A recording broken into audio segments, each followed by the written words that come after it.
Okay, Queen's University Blues Awards 2026, and we've two Hall of Famers. So for those that don't know you, who are you, what are you, first of all? So I'm Cathy Gallagher. I'm a graduate of Queen's University Belfast, and very proud to do so, and currently Executive Director of Sport at the University of Stirling. Congratulations, Cathy. Thank you. It's amazing stuff. And yourself? David Humphreys, Queen's University student 1990 to 1994, and currently working with Irish Rugby Football Union as Performance Director. Always a bit of a random question. If somebody's about to interview you and asks you your name and what do you do, you're thinking, is this the right person to be sitting down in front of me having a conversation? But we're just aware that some people may look at this that have nothing to do with sport. But Cathy, first of all, it is so good to see you, looking so well. Thank you. Congratulations. I don't know if that is the great word, but coming through breast cancer and all the resilience of your Gaelic football days, your academic achievements, your leadership in your job, they're all amazing stuff. And then right at the very end, cancer hits you a wallop, and you're here and you're looking fantastic. So you are such a worthy winner. How are you? It sounds like a weird question to start off with. How are you? You know, I'm really good. I'm in remission, and hopefully long may that continue. It was, I said, 2 years ago, and I found the lump myself in my breast, and I speak very openly about it because it is about raising awareness and for females to in particular to check, but also males, and the reason why I guess I am here today is because we caught my cancer early. It was treatable. And I'm very, grateful for that. So any opportunity that I have and I can take, it's about, letting people know to, as I say, to check. And if you do find something sinister, then act on it. Like, I was actually training to do a marathon in 24. I lost one of my best friends, Maura McArdle, to cancer the year before. Maura was also a found member of the Ladies Gaelic Club here in Queen's. So I was fitter than I was ever when I was playing Gaelic football. So whenever I was diagnosed, people were like, "But how can you get cancer, Cathy? Yeah. Like, you're fit and you're healthy and you're well." And it's indiscriminate, Thomas. And one of my mantras in life is to control the controllables. So at that time, I couldn't control the cancer. I couldn't control the medical team response. But what I could control was, I guess, my attitude, my outlook, my positivity. How I looked after myself, and that was obviously supported by amazing family and friends, and including Liz McLaughlin, who's obviously here tonight. So yeah, it's I think I had a pretty decent perspective on life before that, but it probably sharpens it. And for everybody in the room, like, if you're happy and healthy, you're a very rich person. Yeah, absolutely, and it's great to see. So brilliantly Thank said, you. Brilliantly said. You did touch upon it there. You're one of the co-founders of Ladies Gaelic Football. I think it was back 93, 94. I don't know. I think they got 10 years out. It must have been 2003, 2004. Yeah. You're still a liar enemy, Cathy. It's a fair play to you. Everybody's taking it down a decade tonight. Have you noticed that? That was a massive thing. And do you know what? When you look at it now, and you walk up and down streets and you see these sort of half zips and Gaelic football, and it's not just Gaelic football. It's football. It's rugby. It's across the piece. But it's women and girls wearing them. It sounds like a really mothballed, archaic conversation to have, but that was not the norm. So to come to university, it's a big thing in your life, obviously, and then to start that off, which is something new and vibrant, like, it sort of says something about you that you did that. Yeah, so when I started in Queen's, I played a lot of sport through school and etc. And basketball was one of my sports as well, and again, probably one of the reasons why I'm in the job that I'm doing just now, Thomas, is just the passion I have for university sport because of my experience here in Queen's. But Gaelic football, I was born and bred in Gaelic football, massive graw and passion, and it wasn't a thing. And myself and Maura McCabe and Maura McArdle, and we couldn't get a table actually at the Freshers Bazaar because we weren't a recognised club. And so we went to the Bonnetea and we had a meeting. The Bonnetea was the bar in the student union, by the way, at that stage. And I was like, well, do you know what? We'll just stand out in front of the steps, the student union. And we did, and say we got names, and we established the club, and we were absolutely terrible in the first couple of years. We couldn't win an argument, but that's where the club was established, and everything that it stands for, and now it's obviously gone on to do great things. But yeah, it wasn't easy at that time, but we knew it was worth it, and thankfully that's how it's panned out. Absolutely, absolutely. David, when were you here? 1990 to 94. Interesting times in this place that we all call home as well. So there's a lot of stuff going on at that time. You're in university, you're a young man, a lot of sport happening. Just what are the one or two things that stick out in your mind about this place? Good evening, everybody. It's been a long time since Thomas has interviewed me, and I'm going to try and maintain the habit of a lifetime and not answer his questions directly. It's more, I think the message is what James just mentioned there. Coming to sport or being involved in sport is all about the players. Yeah. And I look around, congratulations to all the students who are here tonight, having earned their blues. I would love to be back, sitting where you're all sitting, having another chance at the experiences that I had, especially starting from Queen's.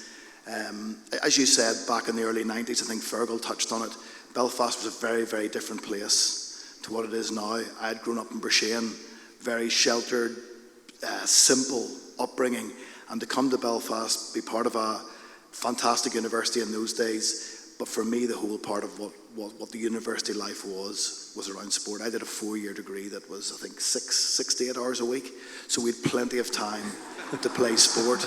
And in those days, we had it very different it is now, and I see some of the rugby boys who are here tonight, where so many players who come in are almost in a moment. They're only here for a year or 2 years.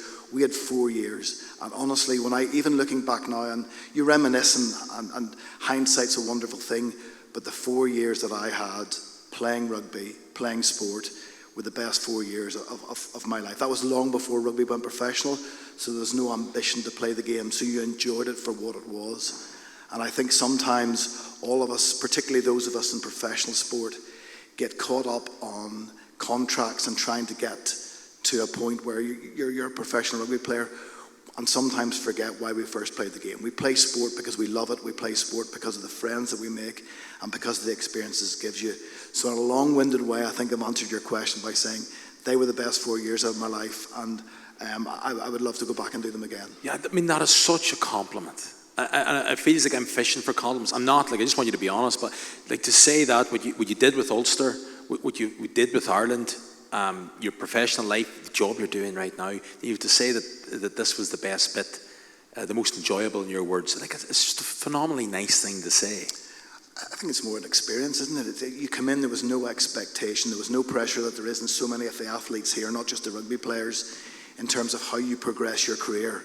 We came in very much in an environment where it was totally amateur sport. Yeah. You trained 2 or 3 times a week. You might have gone to the gym. Mikey McGurn's here. You know, he would have tried to push us as we came into the professional era to be much better athletes. But in those days, it was just about having fun. And we couldn't wait to get in a bus on a Friday night to travel down to Cork or Limerick, Galway, to play university rugby. That's what it was. That's what we all looked forward to. And the changes have been inevitable. They're not better, they're not worse, they're just different. Yeah. What's the best bit for you looking back? It's always a dangerous thing looking back, but for you, what was it, Cathy? Specific to Queen's? Yeah. Doesn't have to be an obvious moment, just in that time. I think, do you know what? It's the camaraderie, without a shadow of a doubt. You know, through sport in Queen's, I met my best friends for life. And you know, as I said earlier on, when you're facing tough times in life, like that, they're always there, and that's the absolute magic and power of sport at university level. Is that you find your community, you find your people, you find your best friends. Like I studied finance. I did my master's in finance as well. Probably spent more time playing. So I think I realised in the final year of my BSc finance that I'd better do some work because I was so busy playing sport. And I wouldn't change it because that's the absolute beauty and power of it. And now in my role in the University of Stirling, and indeed since through Queen's and Trinity where I was previously, you know, I say this to students, but I say it even more to parents around the involvement in sports and getting involved in clubs in particular. You're always going to have, well, hopefully a great experience in university. Getting involved in sports, you're not going to have a great experience. You're going to have an amazing experience. And I think I would thread all that together, Thomas, and that's probably my abiding memory is the people. Yeah, people, and that is what people ultimately are most interested in, is people. To pick up a Hall of Fame award, can you take the compliment in it? You've won a lot throughout your life. It's a nice piece of recognition, but I always remember my time at the old PEC used to go down the stairs, and there's always these black and white photographs, even though there was colour photographs then. You were definitely in the wall. Were you in one of the black and white photographs? No, I'm just asking. It was coloured time, but it was that old, the PEC back then. They were still in the black and white. But I remember you were in the wall. I remember James McCartan was in the wall. I remember just a lot of these sporting people. So anytime you were in the PEC, you saw all these different people from different sports. And just to pick up a Hall of Fame award within the university and its history, David, particularly the rugby club here, which is over 150 years old. I mean, it's a nice thing. It's obviously a huge honour to be sitting here talking to you in front of everybody. But I think it was the provost said at the start in his introduction, he talked about the connection. Other people have talked about connection. And for me, the receiving the award is still retaining that connection with an institution, a really successful university that played such an important part of my life.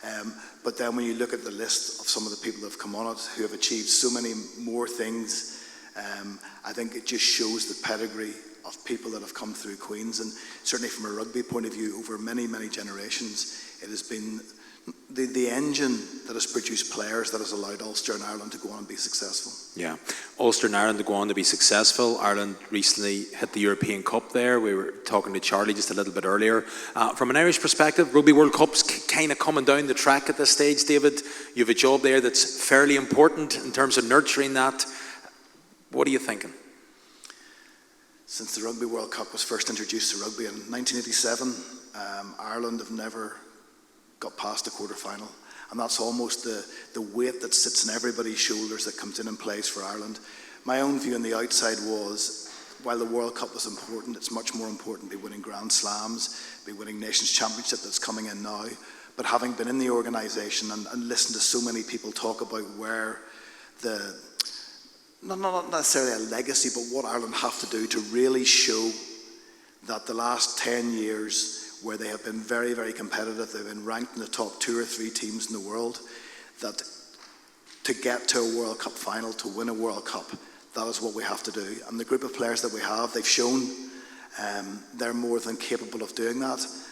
But we also know that profile of that squad is such that if we don't do it in 2027, that group of players will move on, and hopefully some of the players that are sitting behind will be part of the next generation that go in and try and win a World Cup in 2031. Yeah, fingers crossed, fingers crossed. Cathy, what's next, very lastly? What's next? What have you got up your sleeve? What's next? Do you know what, actually, Richard was asking me the same question at the table, and I'm super happy at the University of Stirling. It's Scotland's University for Sport and Excellence. We've got some of the world's best athletes there, and we'll have a gang load going to Commonwealth Games now this summer, and then preparing for 28. So the other thing, like I talked earlier about, control the controllables, and my other mantra in life is and 3 things that I always lean into is always just show up and have a great attitude and exceed expectations. And I think that'll dictate my next step. And as I said to Richard, as long as I don't drop any of the good china in the University of Stirling, hopefully I'll be there for another while. Good stuff, good stuff. All those 3 things you are in control of, by the way. Did you notice that? The 3 things that you mentioned? Yeah. Showing up, good attitude. What was the third? Don't meet expectations, exceed them. Is that in your control? But I don't know, just about maybe. But look, I've no doubt you'll do it. You'll smash through that glass ceiling. Cathy, lovely to see you. Congratulations on the award, Hall of Fame, and David Humphreys, exactly the same, Hall of Fame. Ladies and gentlemen, a round of applause.